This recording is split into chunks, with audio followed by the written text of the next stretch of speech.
Hello बच्चों, यदि आप भी जवाहर नवोदय विद्यालय की तैयारी कर रहे हो तो जवाहर नवोदय विद्यालय के लिए काफी इंपोर्टेंट क्वेश्चन बताने वाला हूँ 2027 के लिए। अगर आपने ये प्रश्न रट लिए तो आपका सिलेक्शन कोई रोक नहीं सकता।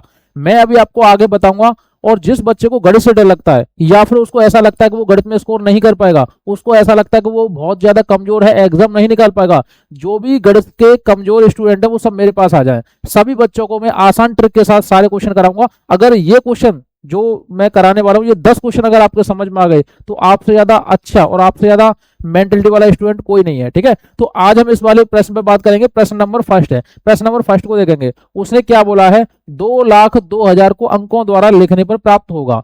कुछ बच्चे इसको बारीकी से लिखेंगे, लेकिन मैं आपको ट्रिक बताता हूं। हम सारे क्वेश्चन देखेंगे वो ट्रिक से देखेंगे, और ट्रिक से मात्र 30 सेकंड में हम क्वेश्चन का आंसर दे सकते हैं। देखो उसने क्या बोला, इसको देखो पकड़ो। उसने बोला 2,02,000। उसने क्या बोला, 2,02,000। क्या ये 2,000 दिख रहे हैं आपको? नहीं है, क्योंकि ये 200 है, इसको काट दो। इसको देखेंगे, ये 2,000 है, बिल्कुल नहीं है, इसको काट दो। अगर हम इसको देखेंगे, इकाई, दहाई, सैकड़ा, हजार, ये 2,000 है। इसको देखेंगे, इकाई, दहाई, सैकड़ा, हजार, ये भी 2,000 है। लेकिन उसने आगे बोला है 2,00,000, और ये कितने हैं, 22,000। ये भी आंसर नहीं है। बचा कौन सा? Option number C. Option number C is the right answer. अगर आप मेरे स्टूडेंट हो, अगर आप मेरी कोचिंग में ज्वाइन कर चुके हो, तो आपका स्कोर किस तरीके का रहेगा मैं आपको बताने वाला हूं। ये मेरी कोचिंग के स्टूडेंट है जो हर साल मैं लाखों बच्चों को टॉपर बना के जवाहर नवोदय विद्यालय में भेजता हूं। कितना भी कमजोर बच्चा हो, 2 से 3 महीने मेरे साथ जुड़ गया, उसका सिलेक्शन पक्का है। आप देख सकते हो मेरा रिजल्ट। ये 3 से 4 महीने वाले स्टूडेंट है जो मैंने टॉपर बनाए हैं। और तो और मैं आपको और स्टूडेंट दिखाऊं, ये वाले स्टूडेंट। अगर आपको भी यहाँ पे अपना फोटो दिखवाना है, मान लो कि आप 2027 की तैयारी कर रहे हो, 2028 के बच्चों को आपका फोटो दिखाऊंगा मैं फिर इस बार, अगर आपका सिलेक्शन हुआ तो। ठीक है, नेक्स्ट में बताने वाला हूं। ये देखो मेरी कोचिंग के बच्चे हैं, ये हमारा रिजल्ट रहता है। हमारा रिजल्ट का प्रोसेस क्या है? बस एक ही प्रोसेस है। हमारा प्रोसेस क्या है भाई? Topper batch. हमने ये बैच लॉन्च किया है। जिस बच्चे ने ये बैच ज्वाइन नहीं किया, तो अभी के अभी तुरंत इस वाले बैच को ज्वाइन कर सकते हो। इसमें प्रॉफिट क्या होगा मैं आपको बताता हूँ। देखो हमने ये टॉपर वाले बच्चों के लिए लॉन्च किया है। केवल हम इसमें 100 बच्चों को ही सिलेक्शन देंगे। 100 बच्चों को जवाहर नवोदय विद्यालय में पहुंचाने की गारंटी लेंगे, और उन्हीं को हम पहुंचाएंगे। 100 बच्चे, मात्र 100 बच्चे। अगर आपने इसको ज्वाइन नहीं किया तो जल्दी से जाके ज्वाइन कर लो। अगर जो बच्चा टॉपर बैच में आया था वो टॉपर बन ही जाता है। इसमें फायदा क्या है? देखो आपको लाइव क्लास मिलेगी, रिकॉर्डेड क्लास मिलेगी। ठीक है, लाइव और रिकॉर्डेड क्लास मिलेगी, पीडीएफ मिलेंगे और नोट्स मिलेंगे। सबसे बड़ी बात है कि ऑनलाइन टेस्ट भी आपको यहीं पे मिल जाएंगे। बहुत सारे बच्चों को दिक्कत आती है ऑनलाइन टेस्ट कहाँ मिलेंगे, तो आपको ऑनलाइन टेस्ट भी यहीं पे मिल जाएंगे। और अगर किसी बच्चे का कोई भी डाउट बनता है, मान लो उसने कोई क्वेश्चन किया, उस पर कोई सॉल्यूशन नहीं आया, उसका कोई डाउट बना, तो आप इस वाले जो मैं डाउट क्लास दे रहा हूं उस पर आप कांटेक्ट करके मेरे से पूछ सकते हो सारी की सारी जानकारी। ठीक है, ये जो कोर्स की प्राइस हमने रखी है 5,000 थी पहले, लेकिन अब हमने काट पीट के 1,999 पर रख दी है। इस वाले देखो जो 1,999 है, इस प्राइस में हम एग्जाम तक पढ़ाएंगे।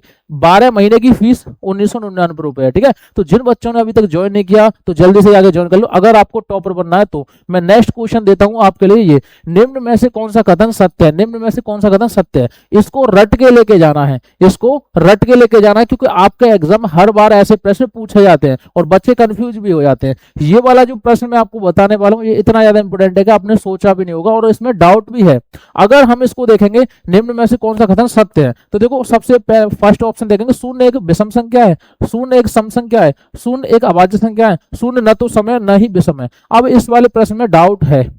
अगर हम गूगल पे जाकर सर्च करेंगे कि शून्य एक कौन सी संख्या है, तो गूगल पे दिखाता है शून्य एक सम संख्या है। गूगल पे क्या दिखाता है? शून्य एक सम संख्या है। तो गूगल के हिसाब से ये वाला ऑप्शन आपका सही है। अगर आप बुक के हिसाब से देखोगे तो बुक में बताता है शून्य न तो सम है न विषम है, ये वाला आंसर देता है। तो आप अपने तरीके से देख लेना। वैसे अगर आपके एग्जाम में ये क्वेश्चन अब आएगा तो इनमें से एक ऑप्शन दिया जाएगा, उसी को आप टिक कर सकते हो। ठीक है, तो ये क्वेश्चन काफी ज्यादा इंपॉर्टेंट था। अगला क्वेश्चन हम आपको बताने वाले हैं। देखो ये वाला प्रश्न, अगर आपको इस वाले प्रश्न को देखना है, समझना है, और ट्रिक के साथ मैं आपको बताता हूं। देखो सबसे पहले हम इसकी ट्रिक समझेंगे, ट्रिक क्या है। ठीक है, जो बच्चा ट्रिक से पढ़ेगा उसको कोई नहीं रोक सकता। उसने क्या बोला है, देखो 5 8 4 3 5 6 में 5 के स्थानीय मानों का योगफल क्या होगा? 5 के स्थानीय मानों का योगफल क्या होगा? देखो सबसे पहले हम अंक गिनेंगे, कितने? 1 2 3 4 5 6। तो हमारा जो स्थानीय मानों का योग आएगा वो भी 6 अंकों का आएगा। क्या ये 6 अंकों का है? नहीं है। क्या ये 6 अंकों का है? बिल्कुल नहीं है।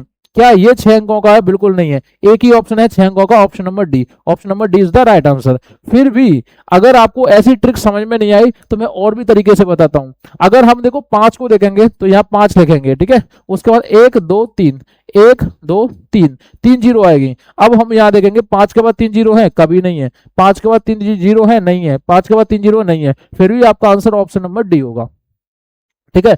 जो बच्चा बेसिक से पढ़ना चाहता है, बेसिक से सीखना चाहता है, तो हमारे टॉपर बैच में आ जाना। फिर भी मैं इस वाले क्वेश्चन को बेसिक से भी बता देता हूँ। 5 8 4 3 5 6, मैं उसने बोला 5 के स्थान मान। सबसे पहले ये वाला 5 देखेंगे तो ये कितना होगा 50। फिर इस वाले 5 को देखेंगे, अंक देंगे 1 2 3 4 5, इतने ही जीरो रख देंगे, 1 2 3 4 5। अब इन दोनों को जोड़ लो, यानी कि 5 1 2 3 4 5, इसमें 50 जोड़ना है, ये वाली संख्या जोड़नी है, तो इसको जोड़ेंगे 50, पीछे 50, देखो इसके 50 है, इसके भी 50 है, इसके भी 50 है, लेकिन इसको जोड़ेंगे 1 2 3, बीच में देखेंगे 3 जीरो किसी के भी नहीं है, एक के है। Option number D is the right answer. अगर इसको पूरा जोड़ना है तो पूरा भी जोड़ सकते हो, ये आपका राइट आंसर होगा, ठीक है। मैं नेक्स्ट क्वेश्चन देता हूं। अगर ये प्रश्न आपके समझ में आ गया तो इस वाले प्रश्न को देखिए, क्वेश्चन नंबर 14 है और आपके एग्जाम में लगातार पूछा भी जाता है। ऐसे प्रश्न आपके एग्जाम में लगातार आते हैं और इनको आप इग्नोर ना करना, ठीक है। इग्नोर जो बच्चा करेगा वो एग्जाम में फेल हो जाएगा, क्योंकि ऐसे जो क्वेश्चन है लगातार आपको एग्जाम में देखने को मिलते हैं। कुछ बच्चे पेपर को सही जानते हुए भी गलत करके चले जाते हैं, क्योंकि वो डिप्रेशन में आ जाते हैं। जैसे ही उनके हाथ में पेपर आता है तो वो एकदम कंफ्यूज हो जाते हैं, उनको आता हुआ प्रश्न भी गलत हो जाता है। तो ये गलती आप ना करें। इसी गलती को सुधारने के लिए हमने टॉपर बैच लॉन्च किया है, जिसमें हम सारे के सारे बच्चों की गलतियां सुधारते हैं। जो बच्चा छोटी छोटी गलतियां करता है उसकी वजह से सिलेक्शन में रह जाता है, तो हम उस गलती को सुधारने की पूरी प्रोसेस करते हैं, पूरा अपना टारगेट लगाते हैं।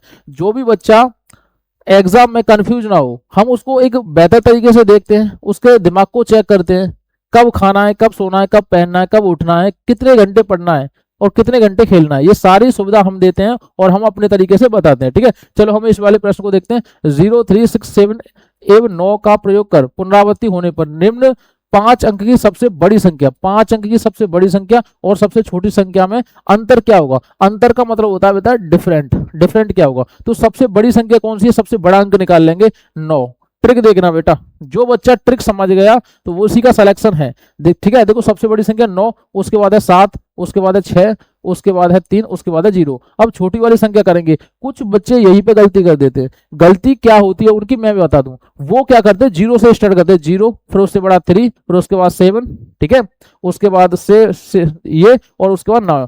ये आप देखो, क्या उसने बोला 5 अंकों का यूज करो, तो क्या ये 5 अंकों का यूज है? बिल्कुल नहीं है। अगर मैं आपसे बोलूं ये कितना लिखा है तो आप बोलोगे कि ये 1 लिखा है। अगर मैं इसको भी लिख दूं तो मैं पूछूं कि ये क्या लिखा है तो भी 1 ही है, ठीक है। तो 0 अगर किसी अंक के आगे आ जाए तो कोई फर्क नहीं पड़ता, अगर पीछे आ जाए तो बहुत बड़ा फर्क पड़ जाता है, ठीक है। अब देखते हैं, इस वाले को थोड़ा सा यहां से डिलीट करेंगे और हम इसी वाले प्रश्न पर वापस आते हैं और आपको ट्रिक सिखाते हैं, ठीक है। अब देखो छोटी संख्या, तो सबसे छोटा अंक 3, फिर उसके बाद 0, फिर उसके बाद 6 7 9, ठीक है। अभी ट्रिक देखना, जो बच्चा ट्रिक सीख गया उसको देखो पूरा सॉल्यूशन करने की जरूरत नहीं है। देखो यहां से कैरी ली, यहाँ हो गए 10, 10 में से 9 गए, पीछे कितना बचा 1। क्या इसके पीछे 1 है? बिल्कुल नहीं है। हमने ऑप्शन देखा, तुरंत काटा। देखो मैं 90% जो प्रश्न है वो ऑप्शन से ही कराता हूँ, 90% प्रश्न मैं ऑप्शन से ही कटवा देता हूँ, ठीक है। अभी देखेंगे यहाँ कितने बचे 2, यहाँ से कैरी ली, यहाँ हो गए 12, 12 में 7 गए तो 5। देखो 51, 51, क्या ये पीछे 51 है? बिल्कुल भी नहीं है, इसको भी काटो। हमारे पास बचे 2। अब देखेंगे यहाँ कितने बचे 15, 15 में 6 गए तो 9, ठीक है। तो देखो यहाँ भी 9 है, यहाँ भी 9 है। अब देखो यहाँ पता चल जाएगा, देखो यहाँ से कैरी यहाँ दी थी, यहाँ बचे 6, 6 गए 6, तो देखो यहाँ पे कितने हैं 3 और यहाँ कितने 6, तो option number C is the right answer, ठीक है। ये आंसर नहीं होगा क्योंकि यहाँ पे 3 है, ठीक है। तो ये प्रश्न हमने 14 आपको करा दिया।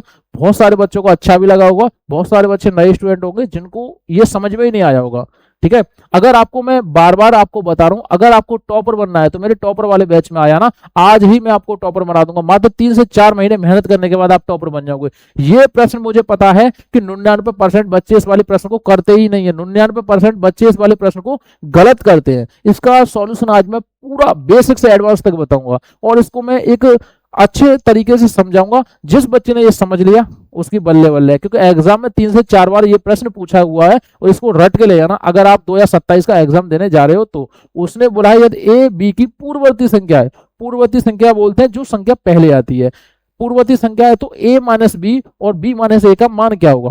सबसे पहले देखते हैं, अगर जो a संख्या है b की क्या है पूर्ववर्ती, यानी कि b में से एक घटाएंगे तभी तो हमारी a की वैल्यू आएगी। बात सही है कि नहीं। अब हम क्या करेंगे, हमारी a की वैल्यू क्या है b माइनस के 1, तो उसने बोला है इसकी वैल्यू क्या होगी, तो सबसे पहले इसकी वैल्यू निकालेंगे। ये क्या है a माइनस के b, a की वैल्यू क्या थी b माइनस के 1, तो a की जगह क्या रखेंगे b माइनस के 1, b माइनस के 1 माइनस के b, ये b जो है वो प्लस का है, ये भी माइनस का है, आपस में कट गए तो इसकी जो वैल्यू आई माइनस के 1 आई। ठीक है, पहले की वैल्यू आई माइनस के 1। अब हम इसको सॉल्यूशन करेंगे, उसने बोला b माइनस के a, ठीक है, तो v माइनस के तो b रखेंगे माइनस के a की वैल्यू क्या थी, a की वैल्यू क्या थी b माइनस के 1, तो b माइनस के 1। अब देखो ये प्लस का भी है ये माइनस का भी है, ये कट गया, माइनस माइनस क्या होते हैं प्लस, यानी प्लस का 1, एक बार माइनस का 1 एक बार प्लस का 1, ऑप्शन नंबर फर्स्ट ही आपको दिख रहा है, यही इसका राइट आंसर है। मुझे पता है कि 99% बच्चे इस वाले प्रश्न को गलत करते हैं और मैंने आपको ये प्रश्न अच्छे से समझा दिया, तो मुझे इतना भी भरोसा है कि जो भी स्टूडेंट मेरी वीडियो को देख रहा होगा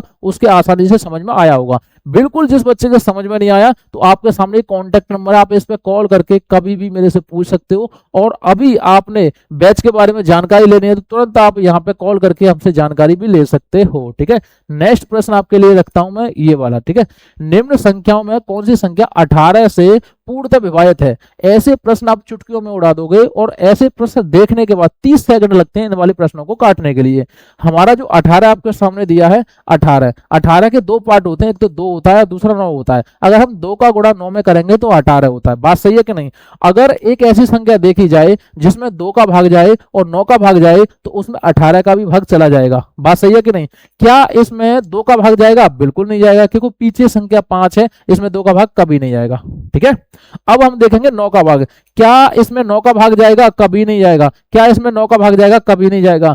एक ऐसी संख्या देखो डी है, option number D is the right answer. अगर हम इसको 2 से काटे तो आसानी से चला जाएगा, इसको 9 से काटे तो आसानी से चला जाएगा। यानी कि जो संख्या 2 और 9 से कटेगी वो संख्या 18 से भी कटेगी। इसका जो राइट आंसर होगा ऑप्शन नंबर डी होगा। ठीक है, इसका जो राइट आंसर होगा ऑप्शन नंबर क्या होगा बेटा? डी होगा। ठीक है, वीडियो को लाइक कर देना। जितने भी बच्चे नए, चैनल को अभी तक आपने सब्सक्राइब नहीं किया तो एक बार जरूर सब बच्चे चैनल को सब्सक्राइब कर लेना। ठीक है, क्वेश्चन नंबर 7 पे बात करने वाले हैं।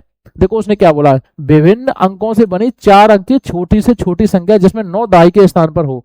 छोटी से छोटी संख्या होनी चाहिए, 9 दहाई के स्थान पर होना चाहिए। तो हम देखो सबसे पहले हम देखेंगे, उसने बोला 4 अंक की, तो सब में 4 अंक हैं, तो छोटी से छोटी संख्या कौन सी होगी? तो देखो सबसे आगे वाला अंक देखेंगे, ये कितना है 10, ये कितना है 20, ये कितना है 12 और ये कितना है 21। अब आप मुझे बताओ कि 10, 12, 20, 21 सबसे छोटा कौन सा है? तो सबको पता है कि ऑप्शन नंबर ए सबसे छोटा होगा, तो इसका जो राइट आंसर होगा ऑप्शन नंबर ए होगा। ठीक है, मुझे पता है सभी बच्चों ने राइट आंसर दिया होगा। और जो भी बच्चे मेरे वीडियो को देख रहे हैं एक बार लाइक कर दो और अपने दोस्तों पे शेयर जरूर कर देना। ठीक है, और इस वाले नंबर पे कॉल करके अभी आपने टॉपर बैच ज्वाइन किया, ये जो मैं ट्रिक करा रहा हूँ सारी की सारी ट्रिक मैंने आपको टॉपर बैच में सिखा दी है, तो आप जल्दी से वहां पे सीख सकते हो। ठीक है, अगला प्रश्न, इस वाले प्रश्न को देखने के बाद आप 1 सेकंड में इसका आंसर लगा सकते हो। इसका आंसर कैसे लगाओगे कि आपके सामने ये संख्या दी हुई है। ठीक है, तो इसमें मल्टीप्लाई बोला है, तो जीरो क्या है? जीरो एक जहर है। जीरो क्या है? जीरो एक जहर है, जिसमें मिलाओगे उसी को खत्म कर देगा। जीरो क्या है? एक जहर है, जिसमें मिलाओगे उसी को खत्म कर देगा। यानी कि जीरो में अगर हम 5 का गुणा करेंगे तो आपका जो राइट आंसर होगा वो जीरो ही होगा। अगर हम 5 में 0 का गुणा करेंगे तो जो आपका राइट आंसर होगा वो 0 ही होगा। इसका मतलब क्या है कि 0 का किसी भी अंक में गुणा करेंगे तो वो संख्या पूरी की पूरी खत्म हो जाएगी और उसका जो राइट आंसर होगा वो भी 0 होगा। तो यही आपके सामने ये प्रश्न दिया है, 101 गुणा 0 गुणा 11। अगर हम 0 से गुणा करेंगे तो पूरी संख्या खत्म हो जाएगी। तो आपका जो राइट आंसर आएगा ऑप्शन नंबर सी आएगा। 1 सेकंड में आप इसका आंसर लगा सकते हो। ठीक है, नेक्स्ट प्रश्न देखेंगे ये वाला। उसने बोला है अंकों 9, 5, 0, 2, 4 का प्रयोग करके सबसे छोटी 5 अंक की सम संख्या बोल दिया, यहीं पे आपकी कहानी खत्म हो गई और यहीं पे इसके 2 पहलू हो गए। आपके पास 4 चोर हैं, आपके पास कितने चोर हैं? 4 चोर हैं। उसने बोल दिया सम संख्या क्या होगी? सम संख्या वो वाली संख्या होती है जिसमें 2 का भाग जाता है। सम संख्या वो वाली संख्या होती है जिसमें 2 का भाग जाता है। और मुझे आप बताओ, क्या 9 में 2 का भाग जाएगा? कभी नहीं जाएगा। क्या इस वाले 9 में 2 का भाग जाएगा? कभी नहीं जाएगा। अब आपके सामने 2 चोर बचे, 2 कौन बचे? चोर बचे। उसने क्या बोला है? देखो ये वाले जो अंकों का यूज करना है, का प्रयोग करके सबसे छोटी 5 अंकीय सम संख्या, सबसे छोटी है। क्या इसमें 5 अंक है? बिल्कुल 5 अंक नहीं है, जीरो तो काउंट होता ही नहीं है, तो इसका मतलब ऑप्शन नंबर ए है। Option number A is the right answer. एक लास्ट क्वेश्चन और बचा है जो आपके एग्जाम में लगातार पूछा जाता है। उसने क्या बोला, देखो संख्या 59368 में सबसे अधिक स्थानीय मान किसका है? देखो अगर आप रनिंग में दौड़ रहे हो, आपके स्कूल में कंपटीशन हुआ, या फिर आप किसी भी कंपटीशन में गए 100 मीटर की, या फिर आप 400 मीटर 1600 मीटर किसी भी रनिंग में गए, तो जो सबसे आगे होगा उसका मान सबसे, मान मतलब सम्मान, मान मतलब सम्मान, जो सबसे आगे होगा उसका सम्मान सबसे ज्यादा होगा। तो सबसे आगे कौन है? 5 है। उसने बुलाया है कि स्थानीय मान किसका ज्यादा होगा, तो 5 का ही ज्यादा होगा, जो सबसे आगे होगा उसका मान सबसे ज्यादा होगा। Option number C is the right answer. तो ये क्वेश्चन आपको समझ में आए तो वीडियो को लाइक और चैनल को सब्सक्राइब करना। जिस बच्चे को लाइव क्लास लेनी है तो आप इस पर कॉल कर सकते हो। डेली हमारी शाम को 7 बजे से लाइव क्लास आती है। जिन बच्चों ने अभी तक नहीं देखी तो जाके जल्दी से देख ले, ठीक है।